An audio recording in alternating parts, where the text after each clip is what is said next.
Creio eu que assim também Deus tem coisas para falar e fazer grandiosas conosco nessa noite. Não por homens nem por merecimento, mas porque é do seu propósito mover através de nós para que a sua vontade seja feita. Eu louvo a Deus já pela oportunidade, uma vez mais. Encerramento da campanha é uma grande responsabilidade. E eu creio que Deus deixou coisas para fazer também. Porque desde o início do culto, Deus tem se manifestado de forma poderosa. Sexta-feira foi tremendo. Ontem foi poderoso o que Deus fez aqui. E que a graça dele me abrace nessa noite, para que ele possa continuar fazendo também pela vontade dele. Não porque sou eu jamais, mas a graça do Senhor é que nos alcança para que a sua vontade seja feita. Louvo a Deus pela vida do pastor uma vez mais, pelos irmãos que me recebem com todo o carinho do mundo. É muito bom estar aqui uma vez mais, sendo o canal da vontade do Senhor. E aproveitando que os irmãos estão de pé, abra comigo a tua Bíblia. Primeiro, no livro de 2 Coríntios. Eu já vinha com essa palavra na mente e perguntava para Deus se era isso que ele queria falar. E o Senhor me confirmou essa palavra através da vida da irmã, esposa do nosso irmão Jorge. Quando ela meditou nesse versículo ontem, antes de louvar o louvor. E o Senhor falava comigo aquilo que ele queria falar conosco no nosso coração nessa noite. Porque Deus vem ministrando desde sexta-feira sobre cura e libertação. A campanha é sobre isso, cura e libertação. Deus falou na sexta-feira sobre a restauração de um leproso. Quando ele chegou até diante de Cristo e disse: se tu quiseres me curar, tu podes me curar. A palavra de Jesus para ele foi: eu quero te curar, então seja limpo. Com isso eu entendo e eu creio que você entende. Se não entender, eu quero que você entenda que a vontade de Deus ela é uma só. Que eu e você venhamos viver a plenitude de suas promessas. Que eu e você venhamos desfrutar de tudo aquilo que Ele nos garante dentro da sua palavra. Porque Ele é fiel para cumprir com as tuas promessas. Só que tem um porém. A Bíblia fala que Ele não passa por cima da tua palavra. E nem nega a si mesmo no quanto o quesito é fidelidade. E dentro da palavra dele nós vamos entender aqui a vontade de Deus para se cumprir. Ela depende apenas de mim, de você. É verdade. Sou eu quem tenho que tomar posse daquilo que Deus tem para a minha vida. Sou eu quem tenho que entender que depende mais de mim do que do Senhor. Eu já falei isso aqui uma vez e falo de novo. O mais difícil Ele já fez. Ele negou a sua glória, Ele desceu como um homem pecador, por causa de quem não merecia, para dar graça a quem não merecia, para trazer misericórdia a quem merecia a condenação. Então, se o mais difícil Ele já fez, o mais fácil ficou para mim e para você. E o que é mais fácil, Tiago e Henrique? É aceitar o que Ele tem para a tua vida, se posicionar conforme a tua vontade e desfrutar da boa, perfeita e agradável vontade do Senhor. Na noite de ontem Ele continuou falando através da santificação do templo, quando Salomão ergue o templo pela primeira vez, e Deus se agrada do templo erguido, do propósito de Salomão em honrá-lo. E a Bíblia fala que a glória desceu sobre aquele lugar de uma maneira poderosa, e ali Deus fez uma promessa linda, dizendo que todas as vezes que o povo dele se lembrar de sua casa, se humilhar diante da tua presença, orar e buscar a face dele, Ele prometeria responder à oração, sarar a terra, perdoar os pecados. Você tem pessoas que veio debaixo de oração, com fé, crendo no milagre, pode ter certeza. Hoje é noite de resposta de Deus para a tua vida. Hoje é noite de restauração. E é em cima desse tema que o Senhor quer falar nessa noite. Já abrimos em Coríntios, vamos ler. Depois nós abrimos em Lucas 1,37, que é o tema da campanha. 2 Coríntios, capítulo 4, no versículo 7. 2 Coríntios, capítulo 4, no versículo de número 7. Aleluia! Glória a Deus! Aleluia! A Deus. Ele seja louvado, aleluia. Glória, glória, glória a Deus. Aleluia! Santo é o nome do Senhor Jesus. Livro de 2 Coríntios, ou segunda carta do apóstolo Paulo aos Coríntios, no capítulo 4, no versículo de número 7. E diz assim a palavra do Senhor: Aleluia! Temos, porém, este tesouro em vasos de barro, para que a excelência do poder seja de Deus e não de... Lemos de novo. Temos, porém, este tesouro em vasos de barro. igreja me acompanhe. Para que a excelência do poder seja de Deus e não de nós. Grave esta palavra. Antes de abrir Lucas 1,37, abra comigo em Mateus 9, no versículo 17. Livro de Mateus, o Evangelho de nosso Senhor Jesus, segundo escreveu Mateus, capítulo 9, versículo 17.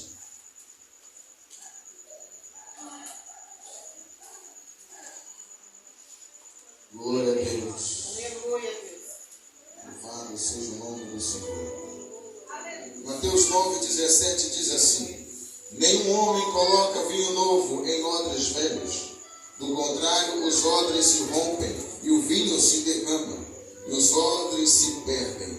Mas coloca-se vinho novo em odres novos, e assim ambos se conservam. Lucas 1, capítulo 1, versículo 37. Para já entrarmos naquilo que o Senhor quer falar conosco nessa noite. Oh, glória! Você não achou, não precisa, apenas escute, é o tema da campanha. Porque com Deus, ou porque para Deus, nada será impossível, ou tudo é possível. Amém? Você que pode, toma os teus assentos, glorificando e exaltando o nome santo do Senhor, com a liberdade do Espírito Santo de Deus, para adorar o nome santo desse Deus. Repita comigo as seguintes palavras: Deus, fala comigo.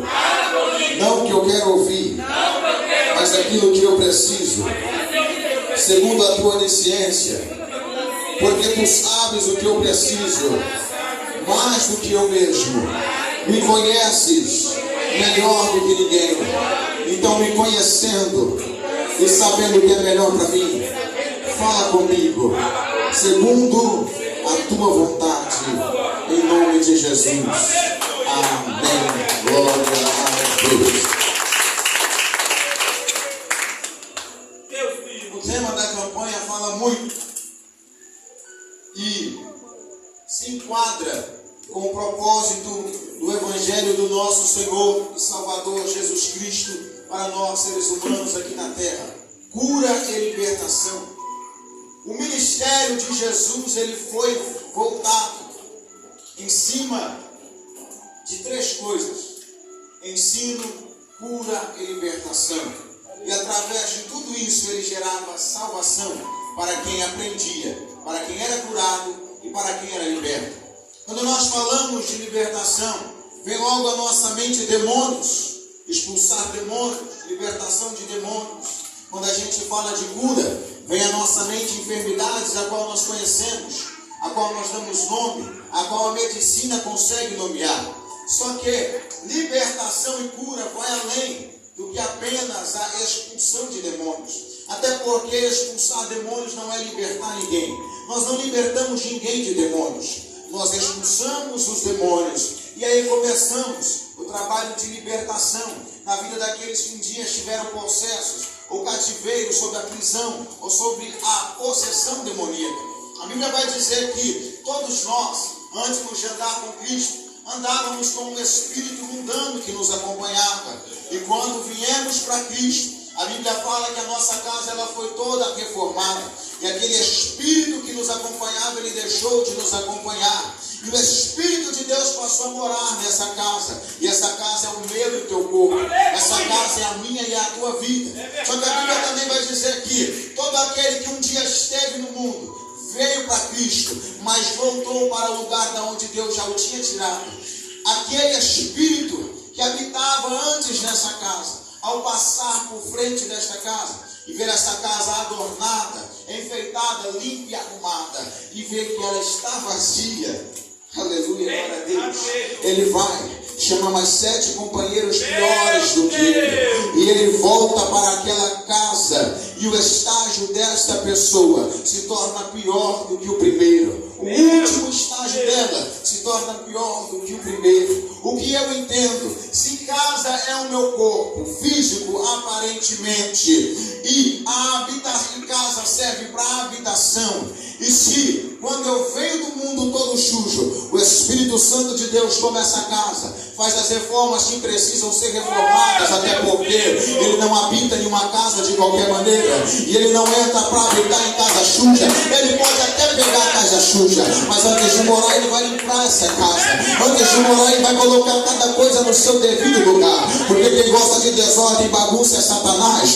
Deus, Ele é fã e Ele é organizador. Deus, Ele faz as coisas como tem que ser feito. É por isso também que nós temos que entender por que de muitas cobranças às vezes que levamos ou carregamos por carregar a nossa cruz ou por tomar posse daquilo que Deus tem para a nossa vida. É porque aquilo que Deus tem para fazer em nós e através de nós é maior do que nós imaginamos. Talvez você tenha um sonho grande e eu peço que você imagine o teu maior sonho agora, traga ele em mente e pense agora que o teu sonho maior, que às vezes para você é até impossível, não se compara nem ao menor dos sonhos que Deus tem para você. Só que para tudo isso acontecer, nós precisamos se enquadrar primeiro naquilo que Ele nos exige, segundo a sua vontade, porque não é a promessa maior do que o propósito. A promessa de Deus, entenda, ela te beneficia, porque você aceitou a vontade dele para a tua vida. Só que o propósito de Deus não. O propósito de Deus é pegar aquilo que Ele fez em você, as promessas que te beneficiam, e através da tua vida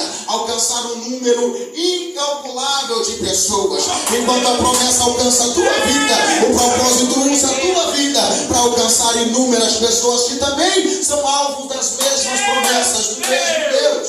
E é por isso que não é segundo a nossa maneira. É por isso que o Evangelho ele tem a sua característica. É por isso que Cristo ele dedicou o seu tempo, ou o seu maior tempo, em ensinar. Porque quando eu sei e quando eu conheço o Deus que eu sirvo, quando eu entendo e conheço a minha identidade como um filho, co-herdeiro com Cristo, habitação do Espírito Santo, e eu entendo pela palavra dele, eu conheço e sei que ele já me deu autoridade, eu não preciso estar pedindo, e eu sei que através do nome dele eu posso curar e expulsar os demônios. As outras coisas acontecem com consequências. Os demônios se submetem ao Deus que está na minha vida, não porque eu sou grande, não, mas por consequência eu entender e tomar posse de que eu sou aquele por quem ele morreu. Eu sou o alvo das promessas do Deus vivo. Eu sou o motivo daquele sangue derramado. Não porque eu sou alguma coisa, não entenda mal, porque isso pode gerar em você uma exaltação, não, mas porque até nisso ele te amou primeiro, fazendo com que a graça de Deus se manifestasse, para que nós fôssemos alcançados para vivermos tudo isso. É por isso que não é de qualquer maneira. Aleluia! Então, se eu entendo que essa habitação que sou eu precisa estar ocupada, se eu abro as portas e volto para fora, a casa pode estar bonita. E quando eu digo casa bonita, é do jeito que vocês estão me vendo aqui, ó. Sapato, calça, paletó, gravata. Aparentemente essa casa é habitada. E segundo a minha vida com Deus, eu sei que ela é. Só que isso daqui não prova nada. Não justifica que existe alguém por dentro de mim. E é isso que o Espírito Santo quer falar conosco nessa noite. Quando a Bíblia fala sobre vinho e sobre odre, e quando nós fomos lá em Coríntios dizer que os tesouros estão sobre vasos de barro, Deus está dizendo que Ele nunca se preocupou com a aparência ou a matéria-prima que Ele vai usar para fazer o que Ele quer fazer. Porque afinal de contas isso daqui nunca foi o foco e não é o mais importante, mas sim quem habita dentro dessa moradia. O importante é o que está por dentro e não o que está por fora, porque o que está por fora tem data limitada. O que está por fora tem um limite, vai chegar um dia que isso daqui vai cair. E aquilo que está dentro de mim precisa estar garantido através das escolhas dessa carne aqui, através das escolhas da consciência, da ciência e da mentalidade que Deus me deu. Ou seja, você entende que a importância da casa não está em ela estar arrumada, estar bonita e estar bela. A importância da casa ela está em estar habitada. O mais importante é ter alguém que mora dentro. Só que entenda, nós temos que saber quem é que mora dentro. Nós escolhemos quem vai habitar dentro de nós. Como eleitos de Cristo, nós temos a promessa de sermos e tomamos posse dela para ser a habitação do Espírito. Mas se escolhermos abrir mão de tudo isso, a aparência arrumada, o chão varrido e limpinho, as flores que enfeitam para o lado de fora, não impede o antigo morador de voltar para dentro dela.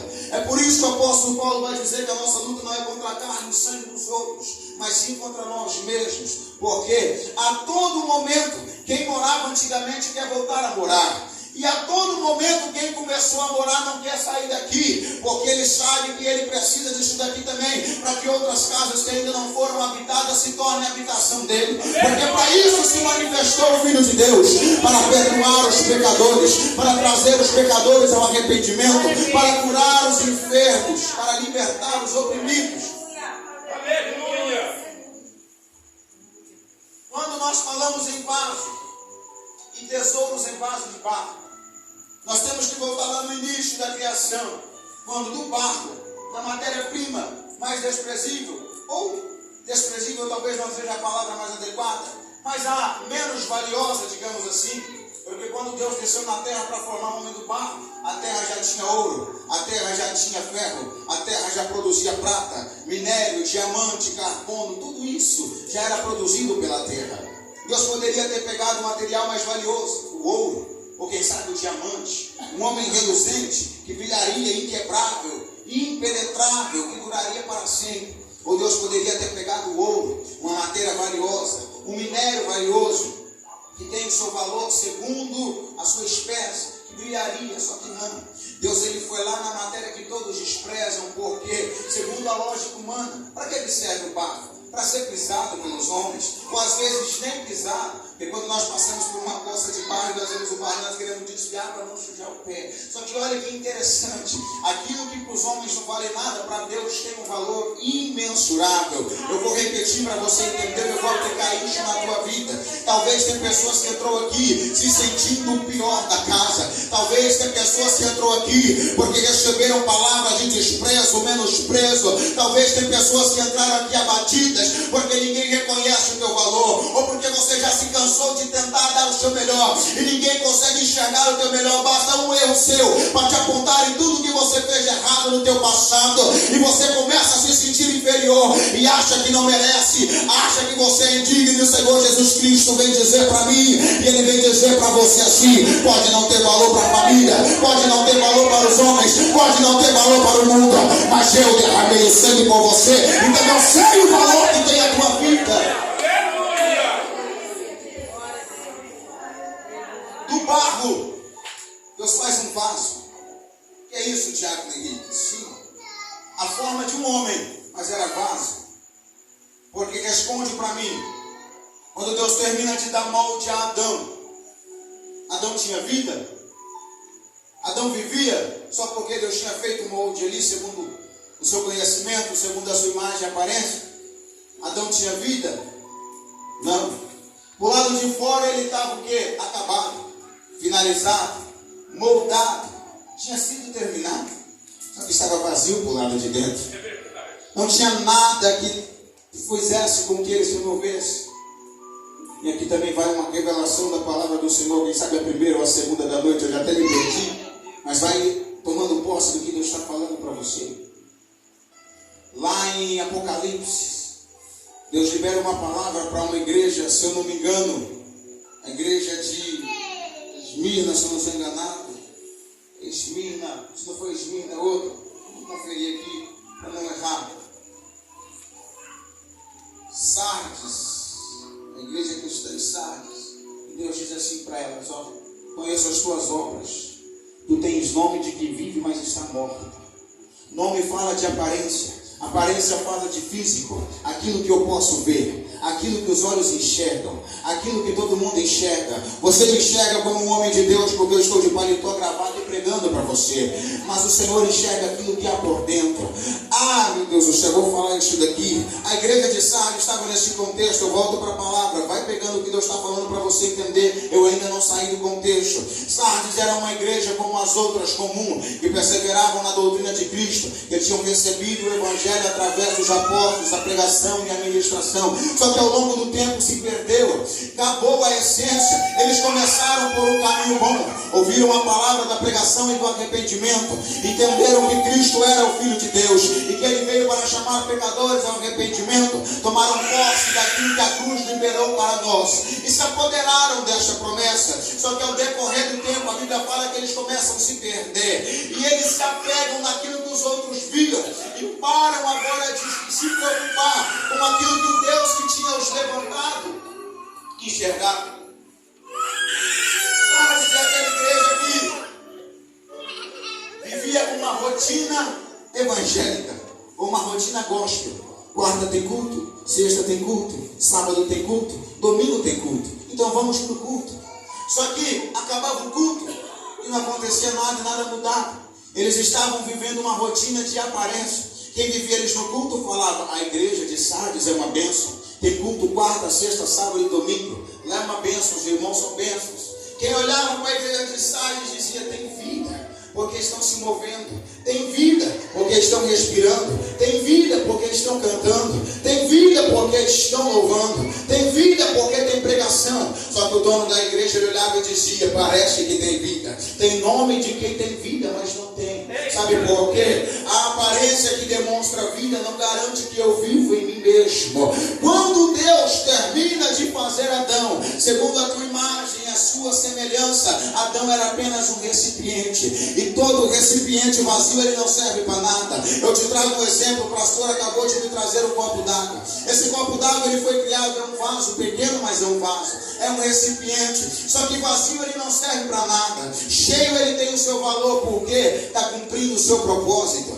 Ele serve a mim para matar a minha sede. Foi criado para isso, para ter algo do lado de dentro, para saciar a sede de alguém do lado de fora. Eu vou repetir isso daqui de novo, você pega, se você entender. Todo vaso, todo recipiente, ele é feito com um objetivo. Tem vasos que é para enfeite, sim, mas mesmo com enfeite ele tem alguma coisa do lado de dentro. Quando Deus cria Adão e não tinha nada, Deus fala: já sei, está faltando alguma coisa do lado de dentro para gerar vida do lado de fora. Aí Deus vai Adão e faz assim, ó. Quando Deus sopra em Adão a vida, do lado de dentro a vida gera vida do lado de fora. Ao falar nisso, eu vou dizer um pouco do texto e já volto para o texto para você entender o que Deus está falando para nós nesta noite. Eu preguei isso aqui uma vez e eu vou falar isso de novo, porque tem pessoas que não estavam naquele dia ouvindo. Jesus, ele entendia, ele sabe que o propósito de Deus sempre foi esse: gerar vida do lado de dentro, para que a vida gerada do lado de dentro transformasse a vida de lado de fora. Como assim, Diácono Henrique? Eu te explico. Jesus, em uma de suas caminhadas, lá no Evangelho de João, no capítulo 4, a Bíblia vai dizer que ele vai se encontrar com uma mulher à beira de um tanque.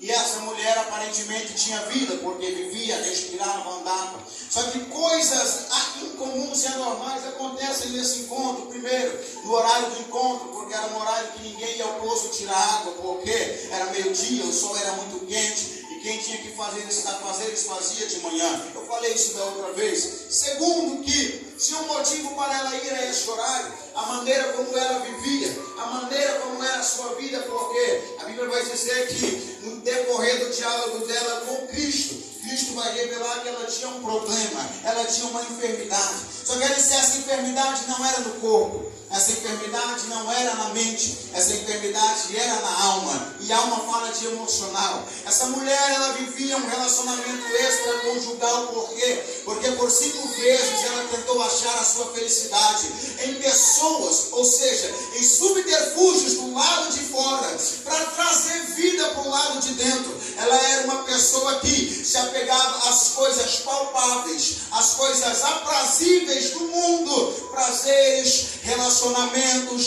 bebidas, drogas, prostituições, baladas e entre outras coisas, para trazer vida para o lado de dentro. E quem já passou por esse mundo, eu falo por experiência porque eu já passei, sabe que essas coisas dão a sensação ou a ilusão de que você está vivo. Só que isso é por um momento. Eu vou falar algo do meu testemunho. Eu me lembro em muitas e muitas vezes que isso aconteceu comigo. Quando eu me reunia com amigos para a gente fazer coisas erradas, para a gente fumar coisas que não devia, fazer coisas que não devia. E naquele momento, enquanto aquilo acontecia, era o melhor momento do mundo, porque nós ríamos, se alegrávamos, contávamos piadas, história, era um zoando o outro. Só que só Deus sabe que quando eu chegava em casa e estava minha mãe e meu pai lá e não tinha nenhum dos meus amigos comigo, o vazio que eu sentia. Aparentemente, por um momento eu tinha vida. Só que quando eu chegava em casa eu descobria, era um corpo que respira e anda, mas não tinha vida de verdade. Era um corpo que se mantinha de pé, mas não tinha vida de verdade, porque usava subterfúgios do lado de fora, prazeres do lado de fora, para tentar preencher o vazio que tem do lado de dentro. Só que esse vazio que existe do lado de dentro, ele não foi feito para ser preenchido com coisas do lado de fora. Ele foi feito para ser preenchido com o fôlego que foi dado lá no jardim, quando Deus soprou do lado de dentro a vida que trouxe vida para o lado de fora, e que por causa do pecado essa vida foi perdida. Quando Deus se encontra com aquela mulher, ele se depara com ela em situação. E ele para num lugar propício, porque ele está à beira de um poço. E ele vai usar uma estratégia evangelística que eu acho fenomenal. Ele usa o local em si, a circunstância que tem, as condições que ele tem para fazer a tua obra. E com isso aqui o Senhor me trouxe uma palavra do coração. Sabe o que Deus está dizendo? Nós não precisamos de muito. Nós não precisamos de muito. Aquilo que Deus colocou nas nossas mãos, a situação ao redor é o suficiente para nós cumprirmos o chamado que Ele nos deu. Você vai ver uma parábola que Ele dá para os seus discípulos. Ele entrega 5 talentos para um, 2 talentos para outros e 1 talento para um. O que tem 5 granjeia consegue 10. O que tem 2 granjeia consegue 4. O que tem 1 se acha o menorzinho da casa, acha que talvez não é digno, ou olha para o seu senhor e acha que ele é bruto demais e enterra o seu talento. Só que nunca foi pela quantidade. Ele volta e ele diz isso. Não é o que tem mais que é melhor, não. Não é porque o que tem 5 faz mais do que o que tem 1, não. Não era sobre isso que ele queria dizer. Ele estava dizendo, usa o que tem, na condição que você tem, para fazer aquilo que eu coloquei nas tuas mãos. Porque se você usa o que tem, é aquilo que eu já te dei, para fazer aquilo que é para mim, eu faço multiplicar o que eu te dei. Outra passagem me lembra disso, você quer ver? Quando está uma multidão há 3 dias com fome, os discípulos preocupados com as pessoas, porque eles não queriam sair de perto de Jesus. Porque ouvir Jesus era bom demais. Melhor do que receber milagre era ouvir a pregação que ele pregava. Os discípulos preocupados, mestre, eles estão com fome. Jesus, então deixe de comer. Senhor, nós não temos dinheiro para tudo isso. Não há venda aqui perto. E mesmo que tivesse venda, não vai ter pão suficiente para todo mundo. Então me mostra o que você tem. Senhor, nós temos 5 pães e 2 peixinhos. Para os discípulos, dá para comer eu, João, Tiago, Pedro e André. Judas Iscariotes, os outros vão ficar com fome. Jesus, para vocês, come só vocês, mas comigo, para mim e para o meu Deus, o que vocês têm é o suficiente para eu fazer o que eu vim fazer nesta terra. O que você tem, o que eu já te dei, é o suficiente para eu cumprir o propósito que eu mesmo coloquei na tua vida. O que é que acontece? Ele ora a Deus, dando a glória a Deus. E ele disse, vai.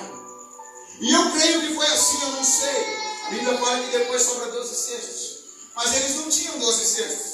Eles tinham 1 cesto com 5 pães e 2 peixes. E se tinha aproximadamente 5 mil homens, fora mulheres e crianças, não cabe mais de 5 mil pães, 5 mil peixes e 1 cesto só. Sabe o que acontecia? Quando eles começavam a repartir aquilo que eles já tinham, quando eles levavam para essa criança, ei, pega um pão aqui, ela tirou 1, ficou 4 e 2 peixinhos. Quando ele voltava para dar para a irmã aqui, aquele que ela tinha pegado já tinha renovado aqui de novo, tinha 5.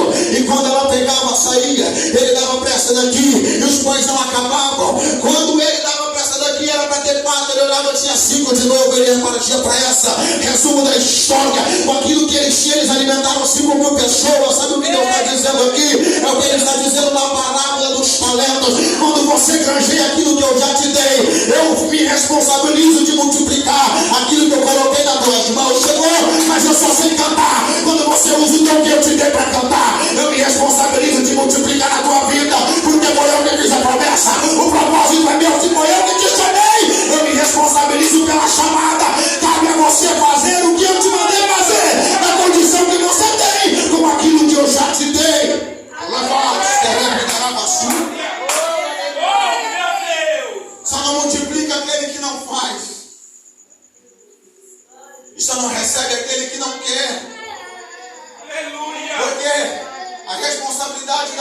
é dele. A responsabilidade do propósito é dele. Cabe a mim fazer o quê? Pegar o que ele me deu e repartir com quem ainda não recebeu.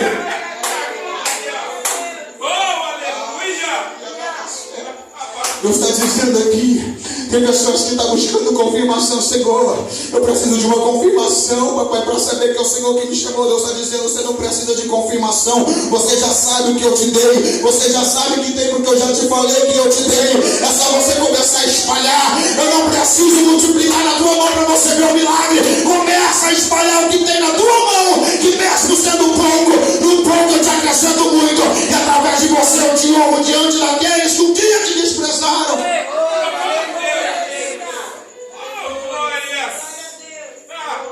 Às vezes falhamos, nos entristecemos com Deus, porque olhamos para Deus e esperamos sinais. E Deus está dizendo, você quer mais sinal do que meu sangue derramado? Você quer mais sinal do que a minha palavra te garantindo, porque sou eu que te garanto segundo a minha palavra?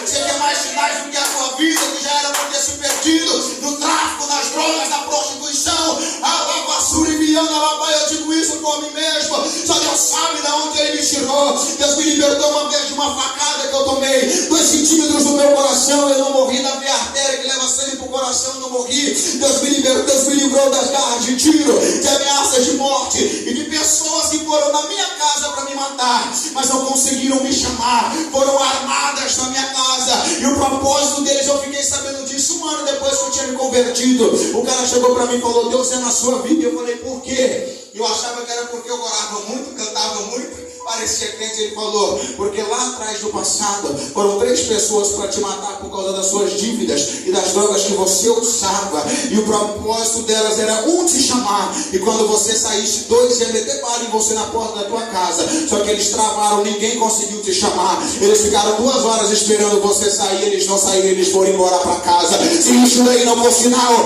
para eu saber que Ele é na minha vida, o que eu tenho que fazer, que sinal mais eu preciso? Eu contei a minha história, um pedaço dela para você entender que esse é o meu testemunho, mas você tem o seu. E Ele já te deu mais do que 1, 2, 3 provas de que Ele é com você. Agora só falta nas grandes árvores. Lavassura e me andaravacé. Alavacé e andou, que eu lavadaravassou. Agora é comigo, agora é com você.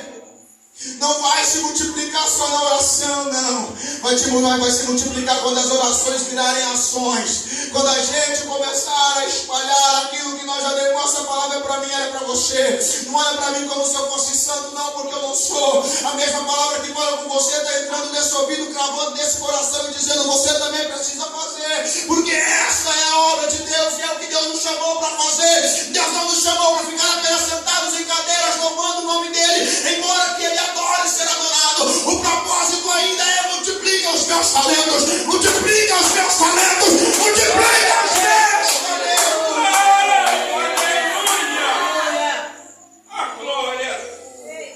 E o que isso tem a ver com cura e libertação de Jacques Henrique? Aquela mulher, ela fazia isso, dependia do que tinha do lado de fora para manter vivo uma falsa esperança do lado de dentro. Só que chega uma hora que, de tanto tentar e dar errado, a esperança morre, a fé adormece e a frustração fala mais alto. Chega um momento que todas essas pancadas, todas essas tentativas sem êxitos, todas essas frustrações vão te levar para um buraco só. Você nasceu para dar errado, você nasceu para não dar certo, não tem felicidade para você. Outros vão ser felizes, você não. E para piorar, o diabo sabe como agir, ele ajuda, ele ainda vai trazer pessoas para dizer isso na tua cara. Para de tentar. Para de tentar. Quantas vezes você já tentou? Quantas vezes você já tentou? Quantas vezes você já tentou? Só que aí Cristo vem na contramão para dizer o quê? Não para, você está tentando da maneira errada. O diabo está vendo o calabouço que nós estamos, ou que estávamos, ou quem sabe pessoas aqui estão. Ele está usando a sua situação contra você para te aprisionar nela. Aí Jesus vem na mesma situação, na mesma condição, se depara com você no lugar que você está, e no lugar onde o diabo te acusa e te joga para baixo, ele fala, eu tenho água que você precisa. Aleluia. Aleluia. Jesus usa o poço, a condição geográfica, o local, para evangelizar aquela mulher. Ele fala: mulher, me dá de beber. Ela olha e fala: como sendo tu judeu, pede de beber a mim que sou mulher samaritana? Religiosidade, barreira, mágoa. Eu não julgo aquela mulher, porque uma já era a cultura dos judeus e samaritanos brigarem entre si. Só que nós estamos diante de uma mulher quebrada, destruída, moralmente, emocionalmente e espiritualmente. Por quê? Porque a religiosidade, em vez de ir lá e resgatar, fala: não, vem cá, o que está acontecendo com você? Deixa eu te ajudar. Quando leva na rua, fala: lá vai a adúltera, lá vai a que saiu da igreja ontem, lá vai a que caiu em fornicação. Deus está falando comigo, Deus está falando com você. Aleluia! Qual tem sido o nosso papel como igreja? Qual tem sido o nosso papel como cristãos? E aquela mulher, ela só precisava de uma palavra diferente só. E alguém que chegasse para ele e perguntasse: como é que você está? Porque de pedradas ela já tinha levado um monte da vida e das pessoas que estavam ao seu redor. É verdade. Um dia foi eu, um dia foi você que recebeu essas pedradas. Só que um dia Jesus mandou alguém que olhou para você com um olhar diferente e falou: filho, Jesus te ama. Filha, Jesus te ama. Tem um propósito na tua vida. E você até se assustou, porque você achou que ia ser mais um que ia tacar palavras de maldição, palavras que iam te entristecer, palavras que iam te jogar mais para baixo, porque de tanto receber isso aí você se acostumou com isso. Aquela mulher estava acostumada com o sofrimento. E as pessoas que tinham poder de acabar com aquele sofrimento por causa da religiosidade,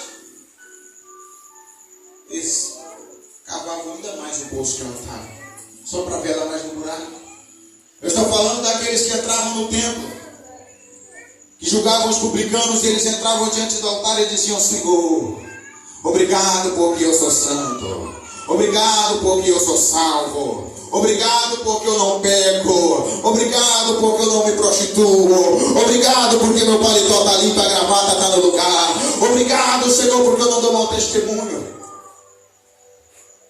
A Bíblia vai dizer que na mesma hora entra outro do lado dele dizendo: Senhor, eu sou muito digno de entrar aqui, nem mereço estar diante da tua presença, pois sou eu pecador, falho e cheio de defeitos.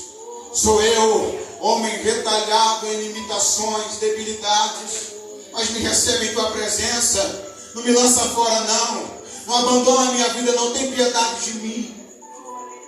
Era só o que ela precisava. Sabe o que Jesus está dizendo? Quando os vasos que ele levanta não querem fazer o que ele faz, o que ele ensinou e deixou para fazer, se preciso for, ele faz, pessoalmente, sozinho. Mas podem ter certeza que um dia vai ser pesado essa balança. Não estou aqui para te assustar, porque eu disse no começo, eu repito, ele já fez o que ele tinha que fazer. A parte mais difícil ele já fez. Ele deixou mais fácil para nós, Jaco, Henrique, mas você fala que é fácil. Tem luta, tem perseguição. Irmãos, difícil seria se não tivesse. Já pensou se a nossa caminhada com Cristo ela fosse uma estrada reta? Ia ser confortável demais. Ia te gerar uma monotonia, uma rotina que ia te afastar de Deus. Sabe essas curvas, essas pedras, tropeços e buracos, são elas que te fazem lembrar que você não consegue sozinho. São elas que te fazem lembrar que você precisa do Deus que salvou a tua vida. São elas que te fazem reconhecer que você é pequeno sem Ele, você não é nada. São elas que te aproximam dele nos momentos de angústia. Porque se Ele souber que se Ele te colocar numa estrada reta, aonde você pode caminhar sozinho, para que é que você vai precisar dele? Você pode até andar com Ele no começo, mas vai chegar um tempo que você vai aprender a andar sozinho, não vai querer andar mais com Ele. Sabe por que Deus permite a dor e o sofrimento?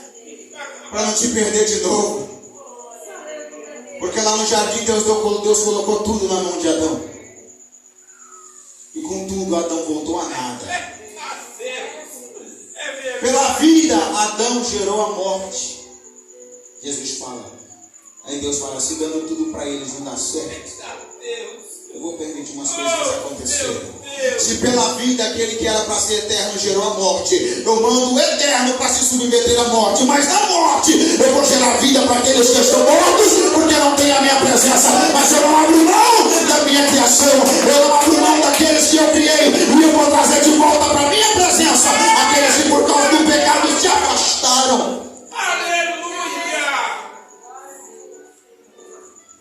por isso que às vezes você chora. Por Deus vivo. É por isso que às vezes você pergunta, Deus, por que está acontecendo isso? E não se culpe por questionar, não. Mas tem pessoas que vão te falar, irmão, você não pode questionar. Passa na prova calado, não. Questiona se precisar. Sabe por quê? Isso é diálogo com Deus. São esses questionários, essas dores, essas lágrimas que te aproximam do Senhor. Porque vai ter momentos da tua vida que você não vai ter oração e vai ser só por quê. Mas é esse porquê que vai fazer você falar com Deus. E é diante desse porquê que do nada vai vir uma resposta na tua mente. E é essa resposta que vai acalmar o teu coração. E é essa calma que vai te dar estabilidade e visão para você enxergar. Ainda não é o fim da tua história. É só mais um barranco que você tem que passar. Mas ainda tem uma história, uma trajetória te esperando. Tem vitória depois desse lado. Tem vitória depois dessa prova. Tem honra te esperando depois do vale da humilhação. Só que sem passar por ele você não chega lá. Todos os homens da Bíblia foram honrados. Que é honra? Antes de chegar na parte em que eles foram honrados. Vai lá no começo da história e vê o que eles sofreram. Comigo e com você não é diferente. Às vezes nós olhamos para a Bíblia imaginando José sendo governador e fala, como seria bom se fosse assim nos dias de hoje. Irmãos, não é melhor. É melhor. Sabe por quê? Porque naquela época ele teve que suportar tudo sozinho. Era ele a fé e a convicção de que Deus era com ele. Não tinha instrução. Não tinha instrução. Meu Deus do céu. Hoje eu e você passa pelas mesmas lutas que ele. Só que quando nós encontramos perdidos, tem a instrução. Aleluia. Quando nós nos encontramos fracos, nós olhamos para a história dele. A história dele nos mostra que se ele vencer, nós podemos vencer também. Porque com Cristo nós venceremos todas as coisas. Cristo veio na contramão. Ele usa a água parada do poço para dizer para ela, mulher, sabe por que a tua vida não muda? Sabe por que todo dia é a mesma coisa? Você volta para a mesma casa, frustrada com as mesmas frustrações, se relacionando com um homem que não é teu. Porque você está vivendo de água de poço. Você está depositando a tua felicidade, a tua esperança em algo do lado de fora. E você não consegue entender que esse vazio do lado de dentro aí não é preenchido por água parada, é preenchido por água que corre. Para esse vazio ser preenchido, uma fonte tem que nascer no lugar dessa água parada aí. E a Bíblia vai dizer que quando ela toma posse daquilo que Cristo falava, ela bebe aquela água. Ao mesmo tempo que ela é curada emocionalmente, espiritualmente, psicologicamente, ela já toma posse automaticamente do propósito. E a primeira coisa que ela faz é espalhar a água que ela acabou de beber. É verdade. Aleluia. Porque a promessa alcançou a vida dela, mas o propósito levou uma cidade inteira a se curvar diante do mestre. Houve salvação na casa dela, houve salvação na casa do vizinho dela, houve salvação no bairro, houve salvação em toda a Samaria. Por causa de uma só mulher. Sabe o que o Espírito Santo está falando? Precisa de muito. Só dele e de você. Se através da cura de uma mulher uma cidade toda foi alcançada, imagina o que ele não pode fazer através da tua vida. Às vezes você está sonhando com a salvação da tua casa e Deus está sonhando a salvação da Água Clara e Mato Grosso do Sul através só da tua vida. Seus sonhos maiores não se comparam nem ao menor que ele tem para a tua vida. E onde isso entra entre cura e libertação, Diácono Henrique? Eu disse no começo que às vezes, por causa da religião, hoje nós aprendemos assim. Ouvimos que cura e libertação é só para os que estão enfermos na pele, no corpo e expulsar demônios, imagina. Lembra da casa vazia, adornada, vazia e suja, que foi habitada e que foi mudada, limpada, enfeitada e que o Espírito Santo começou a habitar. Esta casa sou eu e você entendeu isso? Quando nós abrimos mão do mundo e esse espírito maligno sai, que é a expulsão de demônios, fica coisas dentro de nós. Aleluia. Consequências de um passado torto, consequências de uma vida de tragédias, de sementes más plantadas. Mas eu aceitei a Cristo, foi pregado isso daqui sexta-feira. O pastor Nilson pegou um pouco sobre isso. Mas eu aceitei a Cristo, Diácono Henrique. E lá fala que Deus se esquece do meu passado, dos meus pecados. Mas o diabo não esquece. E você também não esquece. Porque quando você olha para trás, você sabe o que você fez. E quando você olha para trás, você sabe se você já liquidou as contas com o teu passado, ou se você colocou tudo debaixo de Cristo ali e escondeu. A cura e a libertação, ela começa com um simples passo. O reconhecer que eu estou enfermo. Porque essa enfermidade, muitas das vezes, ela não é no corpo. Essa enfermidade, muitas das vezes, ela está na alma. É no sentimento. É no emocional. É numa ferida que não foi tampada. Foi coberta com uma casca. E parece que está curada. Mas todas as vezes que toca, dói. É aquela pessoa que te magoou e não te pediu perdão. E você não queria guardar a mágoa dela, mas você acabou ficando magoado. Porque você esperava o pedido de perdão. E o pedido não veio. Ao invés de você ir lá e pedir perdão, você ficou magoado também. E agora são duas pessoas magoadas que, se não for o intermédio celestial, vão carregar isso para o resto da vida. E essa mágoa, ela vai te impedir de viver o que Deus tem para a tua vida. Quando eu falo de odre novo e odre velho, sabe por que o vinho novo não se derrama dentro do odre velho? Dentro do contexto bíblico, levando para os tempos antigos, o vinho novo, ele entra em fase de fermentação. E ele precisa ficar anos e anos guardado para ele fermentar o suficiente para ele se tornar um vinho bom. São anos de preparação para ele estar pronto para ser utilizado. Ninguém entendeu, eu vou aplicar isso na tua vida. Sabe essas lutas, as provas? É fermentação. Você não vê, mas o vinho está crescendo. Aleluia! Sabe quem é esse vinho? É a alegria do Espírito Santo dentro de você e a presença dele. Sabe por que as lutas e as provas? É o recipiente, o odre que é pequeno. Só que dentro de você tem um Espírito que quer te fazer crescer, crescer, crescer. E crescer dói. Crescer dói. Crescer dói e leva tempo. O pastor falou isso daqui para as guerreiras de Cristo. Eu creio que nenhuma aqui se entristeceu por ele ter recusado o convite. Se alegre-se por ter um pastor que tem visão e cuida da alma de vocês. Porque se eles te levantam sempre, você está preparado. Não é que vocês não estejam, não entendam mal, nem entendo o teu pastor mal. Só que ele entende que o processo do tempo é o mais precioso e valioso. E que se não for respeitado, vai te levar para o início da fila e para o começo do relógio de novo. Deus escolheu um homem chamado Saul por causa da aparência uma vez. Não estava pronto. O que aconteceu? Se matou. Só que quando um era rei, sem estar pronto, um no campo era preparado, sem saber que ia ser rei. No secreto ele matava urso.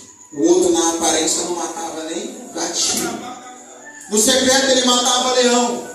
E o outro pela aparência se ensoberbecia pelo carro que tinha. Como resultado, prevalece o que está preparado. Só que a preparação leva tempo. Às vezes queremos o de Deus assim, ó. E se Deus fosse ouvir a nossa oração conforme a gente pede, Ele já tinha me matado, Ele já tinha te matado. Aí o propósito que era para gerar vida ia gerar morte. Deus ia entrar em contradição. Sabe por que Ele não te deu o que você está pedindo ainda? É porque Ele está te preparando para receber. Porque às vezes nós pensamos, Senhor, cumpre na minha vida as tuas promessas. Aí pensamos que quando chegaram as promessas, acabou, não tem mais nada. Agora é só desfrutar da promessa. Agora é sombra e água fresca, cadeira, esposa do lado, criança, teleré o dia inteiro. Desfrutar da promessa. E Deus fala, você está enganado. Você está achando que o propósito está doído para o cumprimento da promessa? Você vai começar a trabalhar quando a promessa se cumprir. Aleluia! Pensando que a promessa vai trazer conforto e alegria, descanso. A promessa vai trazer mais trabalho. Quem olhava para José no poço falava, vai morrer, coitado, inocente.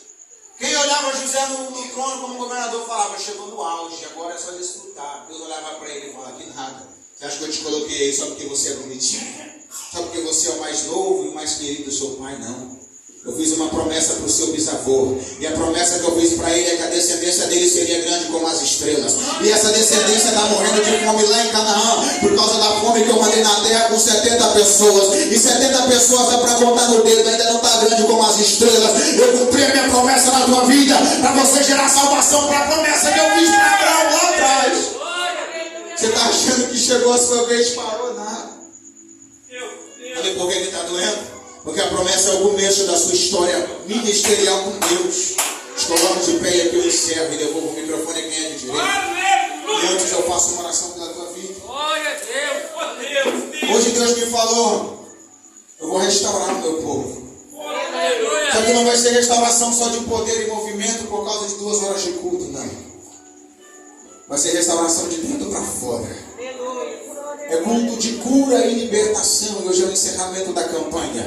E hoje Deus põe por terra as muralhas que te travavam no seu emocional. Hoje Deus tira a mágoa que você tinha do seu ente, do seu parente, do seu esposo, do seu filho, da sua filha. Hoje Deus lança por terra tudo aquilo que te aprisionava na sua mente, porque o diabo te acusava. Ele falava assim: você pode estar em Cristo, você pode estar na igreja, mas você fez algo lá atrás e eu ainda te acuso. Hoje Deus quebra essa acusação e lança por terra. Hoje Deus destrava todos os dogmas de paradigma que te aprisionavam no passado oculto. Hoje a libertação vem para tua casa, tua família, tua mente, teu espírito e tua alma. Nessa noite Deus diz: começa uma nova história. Vem um destravar ministerial sobre a tua vida, sobre a tua casa. A fé que não tinha hoje vai ser acrescentada. O ânimo que estava para acabar, eu multiplico hoje. Hoje eu faço descer farinha e azeite na panela para você caminhar mais um pouco, para você caminhar mais um pouco, porque essa prova não vai te matar. Está doendo, mas não vai te matar. Está machucando, mas não vai te parar. A dor que eu gero te leva de encontro com o meu propósito. A dor que eu gero te leva de encontro ao cumprimento das minhas promessas. Então todas as vezes que você estiver doendo, se alegra. Sou eu te moldando, sou eu te curando. Todas as vezes que estiver machucando, se alegra. Sou eu tirando algo de você e acrescentando algo que é meu. Todas as vezes que você chorar e não entender por que você está passando por isso, é Deus tirando algo que é teu para acrescentar algo que é dele. Porque na tua força você não vai, na tua capacidade você não chega, mas na força que ele te dá, você vai a lugares que você não imagina. Com o poder que ele já te deu, você vai chegar onde ele quer que você chega. Curva a tua cabeça e fecha os teus olhos e quero orar pela tua vida. Pai, como intercessor, papai querido, e como ministro do teu evangelho, não por merecimento, mas por graça, eu me coloco como intercessor da tua noiva nesta noite. Apresento a vida de cada homem e mulher, cada irmão e cada irmã que está, papai, neste lugar. Papai, como intercessor, eu dando posse da autoridade que o Senhor já me deu. E no nome do Senhor Jesus Cristo, eu declaro, papai querido, que onde havia tristeza, a felicidade do teu Espírito Santo está inundando agora. Aonde havia vazio, papai querido, o teu Espírito Santo está preenchendo agora. Cai por terra agora toda tristeza. Eu falo com vocês: enfermidade, enfermidade na mente, enfermidade no corpo, enfermidade na alma. Aonde estiver alojado o espírito maligno, eu te dou uma ordem agora, em nome do Senhor Jesus Cristo. Você não vai perturbar mais este casamento, você não vai perturbar mais a mente dela. A acusação cai por terra hoje, o espírito de afronta cai por terra hoje, o medo cai por terra hoje. Recebe a ousadia do Espírito Santo, recebe coragem para lutar, recebe coragem para vencer, recebe fé para dominar, recebe fé para tomar posse daquilo que Deus preparou para a tua vida. Hoje desce bálsamo que cura e desce autoridade que restaura e retoma o que Deus tem para a tua vida. Sai da casa dela, sai da família dela, toda acusação, toda herança hereditária, toda maldição gerada pelo geracional, eu repreendo agora. Eu aplico o teu sangue sobre a vida deles, papai querido. Aonde havia fraqueza, o teu poder começa a se aperfeiçoar agora. Renova, Senhor, renova. Espírito Santo, toma os teus filhos, toma os teus servos, toma, papai querido, para cumprir promessa, toma, Senhor, para cumprir propósito. Porque aqui está uma igreja, papai, que não vai ficar parada, ela vai avançar. E quem vai recuar é o inferno, quem vai recuar é Satanás, porque nós levamos a bandeira do evangelho. Nós não vamos com espada, nós não vamos com luta, nós vamos em nome do Senhor dos Exércitos. Nós vamos no nome do Senhor dos Exércitos. O Senhor já nos garantiu a vitória, o Senhor já nos garantiu a vitória. A tua palavra diz que nós somos mais do que vencedores em ti. E em teu nome eu declaro agora, papai querido, restauração familiar, restauração emocional, restauração psicológica. Aonde havia acusação, agora há perdão. Aonde havia acusação, agora, papai querido, refrigério do Senhor, trazendo, papai, a justificação, porque o sangue já foi vertido, o preço já foi pago. Você não tem legalidade contra a nossa